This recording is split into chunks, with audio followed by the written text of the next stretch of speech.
और ये बताती हैं कि कैसे राजधानी दिल्ली के सीने पर बना एक एलीट क्लब दशकों तक विदेशी जासूसों का खेल का मैदान बना रहा। ये जिमखाना क्लब प्रधानमंत्री आवास से कुछ ही दूरी पर मौजूद है। 27.3 एकड़ के बेहद सेंसिटिव और रणनीतिक इलाके में ये फैला हुआ है। करीब 41 टन वजनी ये फौलादी दैत्य उस समय अमेरिकी सेना और सीआईए के लिए एक बड़ा रहस्य बना हुआ था। सवाल ये था कि आखिर इस टैंक में ऐसा क्या था जिसने अमेरिका की नींद उड़ा रखी थी। सीआईए इस टैंक का कच्चा चिट्ठा हर हाल में हासिल करना चाहती थी। उन्होंने इसके लिए एक भारतीय सैन्य अधिकारी को घूस दे करके टैंक को सीमा पार पाकिस्तान भगाने का भी प्लान बनाया, जो नाकाम रहा था। बेयर के एक भारतीय एजेंट ने सेना के लॉकर से T-72 के बेहद गोपनीय मैनुअल्स चुरा तो लिए थे, लेकिन एक बड़ी शर्त थी इसमें। मैनुअल्स को सिर्फ 2 घंटों के भीतर वापस सैन्य तिजोरी में रखना भी था।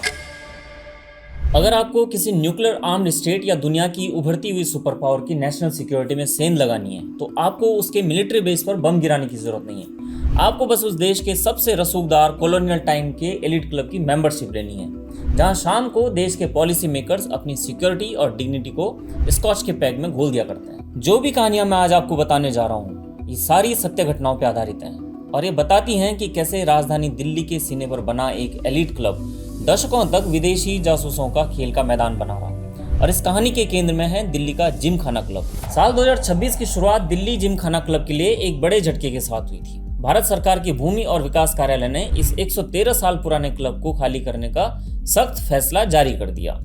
और इसकी वजह क्या थी? वजह थे राष्ट्रीय सुरक्षा, रक्षा बुनियादी ढांचे को मजबूत करना और जनहित। ये जिमखाना क्लब प्रधानमंत्री आवास से कुछ ही दूरी पर मौजूद है। 27.3 एकड़ के बेहद सेंसिटिव और रणनीतिक इलाके में ये फैला हुआ है। आम जनता के लिए हो सकता है ये सिर्फ रईसों के मनोरंजन का अड्डा हो, उसी नजरिए से ये देखती हो, लेकिन भारत सरकार के लिए ये हमेशा से एक राष्ट्रीय सुरक्षा का जोखिम रहा है। साल 2020 में कॉर्पोरेट मामलों के मंत्रालय ने अदालत में इस क्लब के ढर्रे पर एक बेहद कठोर बयान दिया था। इसमें कहा गया था कि ये क्लब व्यायामशाला से मधुशाला बन चुका है। ये जिमखाना क्लब रियासत बनकर के रह गया था, जहां देश के संभ्रांत नौकरशाही और विदेशी राजनयिकों का ऐसा घालमेल था जो सुरक्षा तंत्र की आंखों में धूल झोंकने के लिए काफी था। कोल्ड वॉर के दौरान दिल्ली जिमखाना क्लब एक ऐसा कॉन्टैक्ट जोन था जहां एम्बेसडर्स के भेष में घूम रहे विदेशी जासूस बिना किसी सरकारी रोक टोक या आईबी जैसी खुफिया संस्थाओं की नजरों में आए भारतीय जनरलों और नौकरशाहों से मिल सकते थे। साल 1978 की बात है। भारतीय सेना ने सोवियत संघ से पहली बार अपने दौर के सबसे खतरनाक और एडवांस T-72 टैंक मंगाए थे। करीब 41 टन वजनी ये फौलादी दैत्य उस समय अमेरिकी सेना और सीआईए के लिए एक बड़ा रहस्य बना हुआ था। सवाल ये था कि आखिर इस टैंक में ऐसा क्या था जिसने अमेरिका की नींद उड़ा रखी थी। पहली वजह थी इसकी बेहद मजबूत फ्रंट आर्मर, ग्लेसिस आर्मर।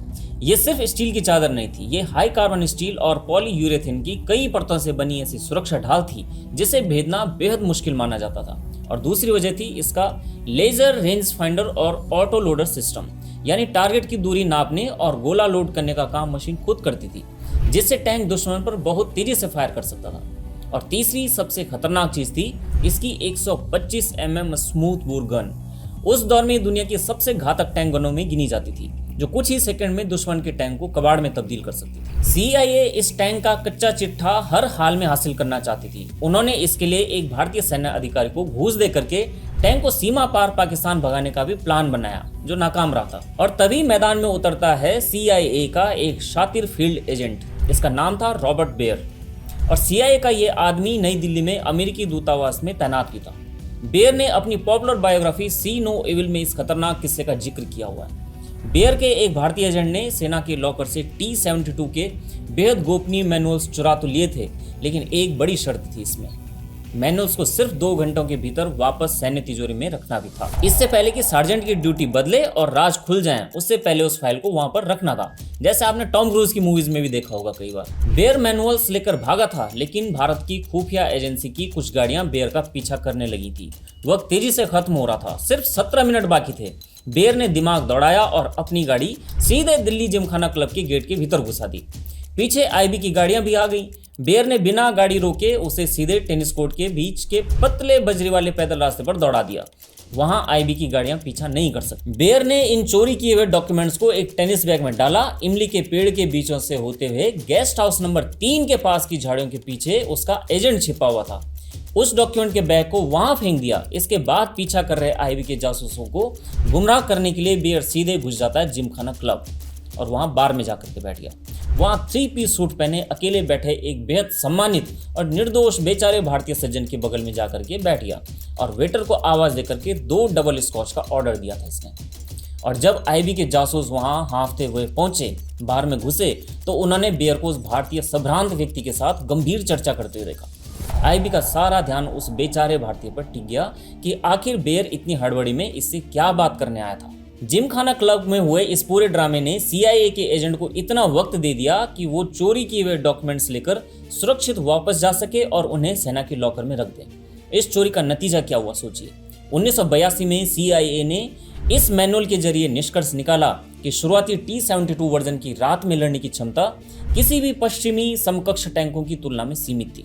यह रणनीतिक कमजोरी सीआईए ने तुरंत अमेरिकी डिफेंस इंडस्ट्री और अपने फ्रंटलाइन पार्टनर पाकिस्तान की सेना के साथ शेयर कर दी थी। सैन्य अधिकारियों के लिए नियम सख्त होते थे, वे किसी विदेशी से नहीं मिल सकते थे और मिलने पर तुरंत सरकार को उन्हें रिपोर्ट करना होता था।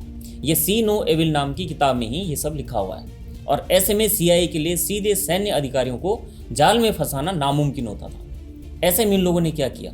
रॉबर्ट बेयर ने अपनी किताब के पेज नंबर 75 पर लिखा है कि उन्होंने इस कठोर सिस्टम में एक चोर दरवाजा यानी बैकडोर खोज निकाला था।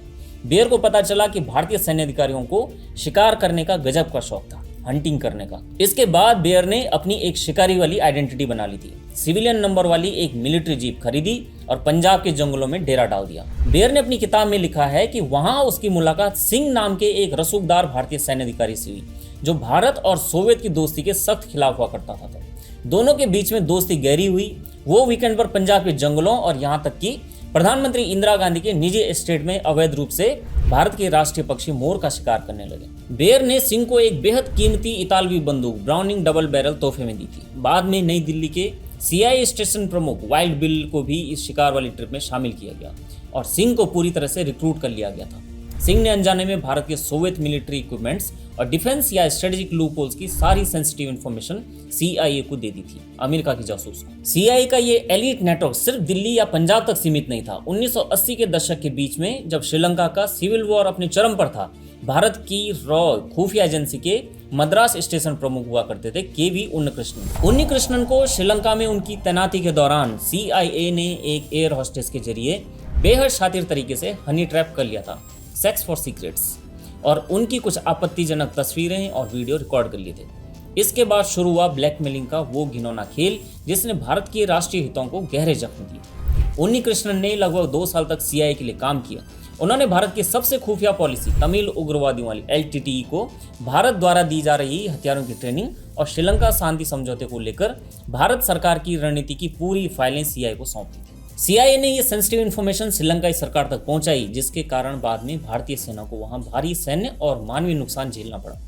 जब तक आईबी की काउंटर इंटेलिजेंस विंग ने उन्हें मुंबई से गिरफ्तार किया, तब तक देश का बहुत नुकसान हो चुका था। इसके बाद उन्हें सर्विस से बर्खास्त करके तिहाड़ जेल में डाल दिया गया था। अगर आपको लग रहा हो कि दिल्ली जिमखाना क्लब ऐसा अकेला अड्डा हुआ करता था, तो ऐसा बिल्कुल नहीं है। एलिट कल्चर के ऐसे कई ठिकाने सुरक्षा एजेंसियों के रडार पर रहे हैं, जैसे Delhi golf club. Lutyens Delhi के केंद्र में 170 एकड़ में फैला है। ये गोल्फ क्लब देश के रिटायर्ड जनरलों, खुफिया प्रमुखों और नौकरशाहों का अनऑफिशियल अड्डा रहा है। यहाँ सॉफ्ट कल्टीवेशन के जरिए विदेशी एम्बेसडर्स खेल खेल में देश की पॉलिसी उगलवा लेते थे। ऐसा ही है जयपुर पोलो ग्राउंड, ये भी दिल्ली में है। प्रधानमंत्री आवास के ठीक सामने ये मैदान खेल और सत्ता के मेलजोल का बड़ा अड्डा हुआ करता था, जिस पर कुछ टाइम पहले ही मोदी सरकार ने राष्ट्रीय सुरक्षा कारणों से ही एक्शन लिया है। ऐसा ही एक नाम है कराची जिमखाना क्लब, और यह है पाकिस्तान में। ठीक दिल्ली जिमखाने की तरह ही औपनिवेशिक काल का ये क्लब पाकिस्तान के कराची शहर के केंद्र में स्थित है। यहाँ भी अमेरिका और पश्चिमी राजनीतिक वहाँ के लोकल और शौकीन अधिकारियों और सेना के जवानों को प्रभावित करने और लोकल खुफिया नेटवर्क तैयार करने के लिए सोशल नेटवर्किंग करते थे। इसके अलावा लुटियंस दिल्ली के संभ्रांत इलाकों जैसे गोल्फ लिंक्स के बंगले हमेशा से खुफिया सर्विलांस के प्रमुख केंद्र रहे हैं। पूर्व रॉ अधिकारी मलय कृष्णधर ने अपनी किताब ओपन सीक्रेट्स में खुलासा किया है कि कैसे राजीव गांधी सरकार के दौरान राष्ट्रपति ज्ञानी जैल सिंह और गृह मंत्री के बीच की तनातनी को रिकॉर्ड करने के लिए राष्ट्रपति भवन तक को टैप किया गया था। और वैसे ऐसा भी नहीं है कि भारत ने कभी ऐसी तरकीबें नहीं अपनाई।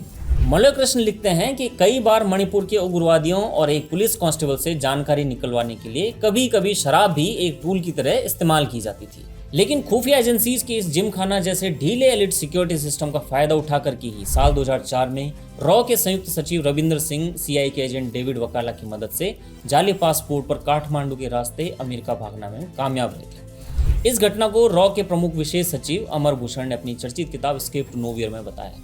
सवाल आता है कि भारत के नजरिए से ये बेहद संवेदनशील क्यों है?